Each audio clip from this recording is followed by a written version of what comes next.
You're listening to Civic Media. You can tune into any of our live shows on any radio station across the state with the Civic Media app. Find us in your phone's app store and listen anytime, anywhere.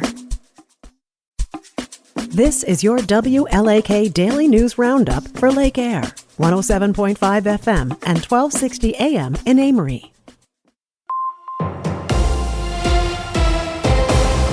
For WLAK News, I'm James Kelly. Rice Lake area residents gathered at the River Church on Saturday for the inaugural Walk for Lives fentanyl awareness event. The first iteration of the event saw a number of speakers sharing information on the dangers of fentanyl, while organizers distributed free Narcan to residents. A representative from the Barron County Sheriff's Department also spoke at the event, warning residents of the uptick they've seen in overdoses involving fentanyl and methamphetamine mixed together. After the speeches, residents took part in a 2-mile walk through the city.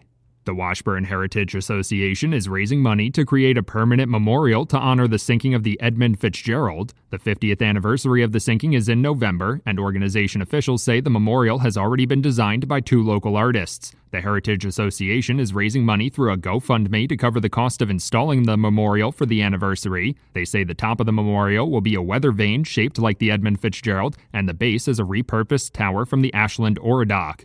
Governor Tony Evers and the Wisconsin Department of Administration have announced $1.3 million in grant funding for coastal communities across the state. The funding will go to local governments, regional planning commissions, universities, and nonprofit organizations for projects that enhance public access, address contamination issues, and support educational efforts. A number of Northwest Wisconsin organizations will receive a portion of the grant funding, including the Northwest Regional Planning Commission and the City of Ashland.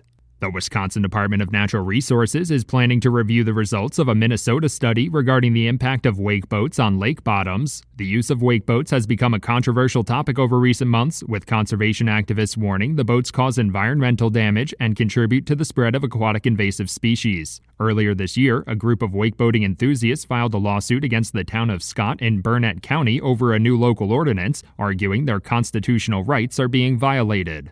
A stretch of land in Douglas County will soon become part of the country's longest national scenic trail. Over 300 acres of land was purchased by the National Park Service over the summer to relocate about 30 miles of the trail, linking Pattison State Park to the Douglas County Forest. When completed, the North Country National Scenic Trail will span nearly 5,000 miles across 8 states from North Dakota to Vermont. About 210 of those miles will run through Wisconsin, and about 140 have already been completed.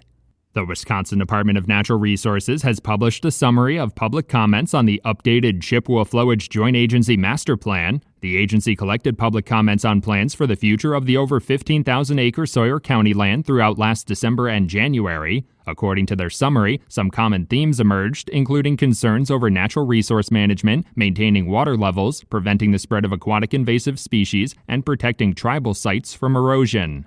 A new report released by the Alliance for the Great Lakes and Clean Wisconsin estimates that communities across the state could end up spending millions to address nitrate contamination. The organization's report identified the overapplication of fertilizers to farm fields as a major contributor, estimating that 16 million pounds of excess fertilizer was used statewide in 2022. As a result, about 10% of the private wells in the state and up to 20% in heavily farmed areas fail to meet Wisconsin's drinking water standards of 10 milligrams per liter.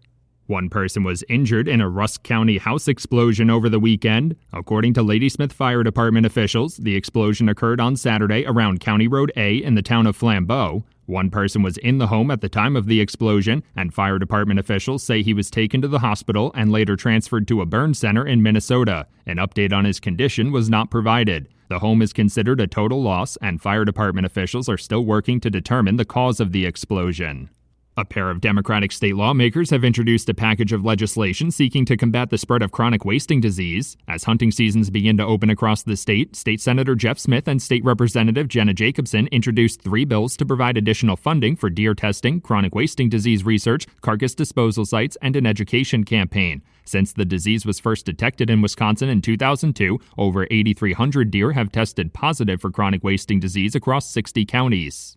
The Wisconsin Department of Natural Resources is reminding waterfowl hunters to take proper precautions when heading out on the water to hunt. According to a press release, taking heavy gear out on a boat during times of cooler temperatures and more unpredictable weather could create a dangerous situation. Hunters should always wear a life jacket while out on the water, avoid weighing down their boat, unload their firearm for transportation, and check weather reports before leaving. They should also inform someone of their plans before they leave. For WLAK News, I'm James Kelly. The Brewers lose on The Late Show. Hi, I'm Mike Clemens with sports. Baseball, the Padres beat the Brewers late last night, 5-4 in 11 innings. Out on the West Coast in San Diego, with the win, the Padres able to secure a spot in the postseason. Brewers manager Pat Murphy asked after the game, what did he think about his guys' effort battling into extra innings, even though they've already won their division? Fantastic. I mean, it was great. It was great. We did so many great things, and I'm proud of our guys for not just showing up and saying, well, we've clinched a bye, we won the division, and showing up and playing as hard as they did. That touched me. I mean, I really thought it was special. I know guys are disappointed we didn't win. I am too. NFL. The Packers getting ready to play the Cowboys this week on Sunday Night Football. Green Bay, the Vikings, and Lions now all with a record of 2-1 after Detroit beat the Ravens last night 38-30 on Monday Night Football. With sports, I'm Mike Clemens. On your entertainment beat, I'm Peach Waba. With all the negativity and polarization in the news lately, it appears that TV viewers just want to watch people dance. Dancing with the Stars premiered last Tuesday night and pulled big numbers with almost 6 million viewers. That's a big improvement over last season. There was also a big uptick in the votes cast by viewers, with 21 million total for an increase of 163%. The real reason for the rise in viewership, according to critics, is star power. If you're still watching Disney, check it out on Tuesday nights. Speaking of Disney, if you're upset about Jimmy Kimmel Live being suspended by Disney and ABC, check out Last Week Tonight on HBO. It is an absolutely brilliant show, both funny and informative. Fresh off his Emmy win for Outstanding Scripted Variety Series and Outstanding Writing for a Variety Series, John Oliver went after Nexstar and Sinclair for cozying up to the FCC. During the episode, Oliver, self-deprecating as always, said he fully expects to be deported back to the UK. The Dawson's Creek reunion was missing one of its biggest stars Monday night at a planned event to raise money for cancer. James Vanderbeek was supposed to be part of the read as he was the man of honor. The Varsity Blues star was diagnosed with stage 3 colorectal cancer last November, so Dawson's Creek castmate and friend Michelle Williams put together a table read of the pilot script that included original cast members Katie Holmes and Joshua Jackson. Vanderbeek ended up having to bow out due to stomach pains, but had a pretty heavy hitter as an understudy in Lin-Manuel Miranda of Hamilton fame. If you're a Tom Holland fan, your spidey senses were probably tingling over the weekend. The actor suffered a concussion on the set of Spider-Man Brand New Day. Variety reports that Holland was injured while filming in Glasgow, Scotland for the film that is set to be released next summer. This is the first time Holland has put on the Spidey suit since 2021's Spider-Man No Way Home. I said the word Spidey way too many times. Demon Slayer Infinity Castle has repeated as champ at the box office from last weekend. The film held off newcomer Him, the Jordan Peele-produced thriller that stars Marlon Wayans and Tariq Withers. Him opened with just over 13 million, about 4 million behind repeat champ Demon Slayer, which pulled in 17.5 million in its second week. The Conjuring Last Rites opened at number 3 with just under 13 million in its third week, bringing its total to 151 million. Rounding out the top 5 were Downton Abbey and The Long Walk, which both pulled in 6.3 million. 2 newcomers failed to crack the top 10, and one had major star power in Margot Robbie and Colin Farrell. A Big, Bold, Beautiful Journey couldn't overcome bad reviews and was a box office bomb with $3.5 million at the gate. The Senior, starring Michael Chiklis, had great reviews, but only managed $2.5 million at the box office. For more showbiz fun, tune into Nightlight with me, Peach Waba, weeknights from 6 to 8 p.m. on the Civic Media Radio Network. I'm meteorologist Brandon Bormans. Partly sunny skies today with highs in the lower 70s. Some patchy fog possible tonight, otherwise partly cloudy with lows in the lower 50s. Some patchy fog through mid-morning on Wednesday, otherwise skies mostly sunny with highs in the lower 70s. Right now, it's 57. That's your WLAK Daily News Roundup from Civic Media.